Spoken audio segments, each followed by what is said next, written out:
सोमवार की भोलेनाथ की कहानी। एक भगवान शिव और माता पार्वती घूमते हुए काशी पहुंच गए। एक बार शिव अपना मुंह पूरब दिशा की ओर करके बैठे थे।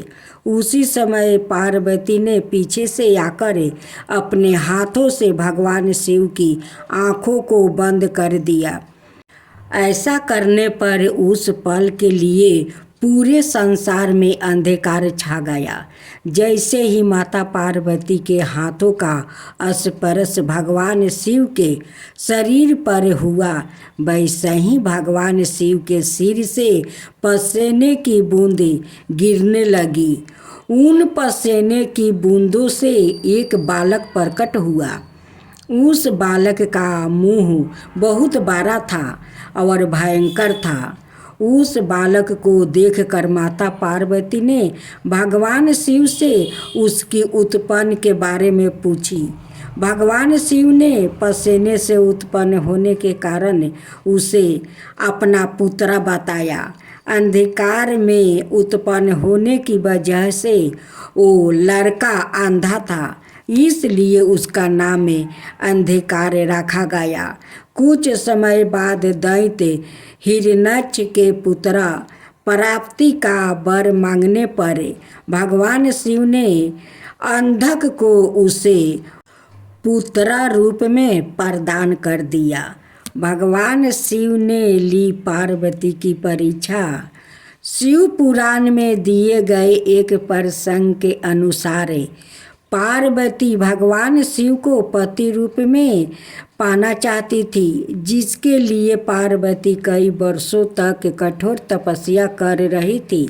माता पार्वती की तपस्या देखकर भगवान शिव उनकी भक्ति पर प्रसन्न थे, लेकिन भगवान शिव उनके प्रेम की परीक्षा लेना चाहते थे।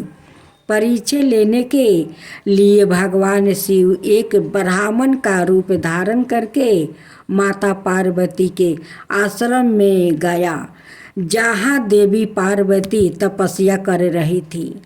पार्वती को तपस्या करते देखकर ब्रह्मा रूपी भगवान शिव ने माता से इतनी कठोर तपस्या करने का कारण पूछा।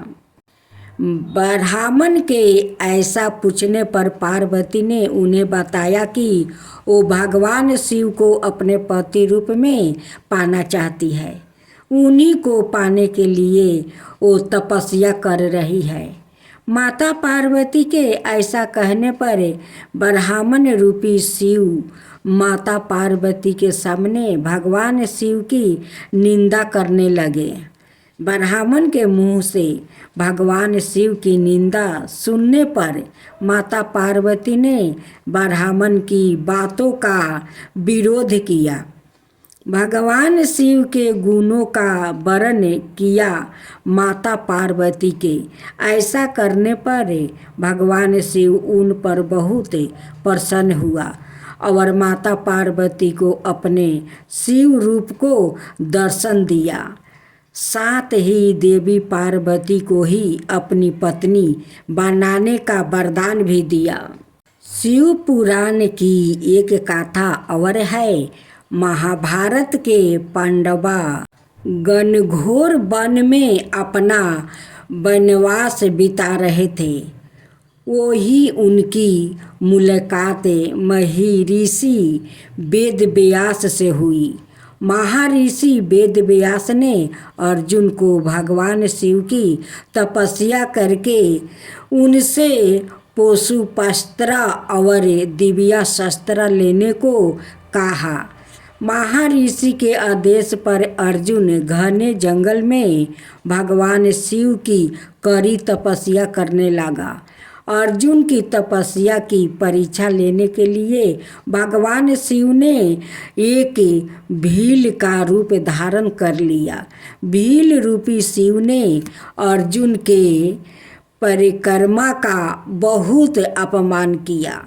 भील द्वारा अपने परिक्रमा का अपमान किए जाने पर अर्जुन ने उसे युद्ध करने को कहा अर्जुन ने ऐसा करने पर भील रूपी भगवान शिव और अर्जुन के बीच घोर युद्ध हुआ।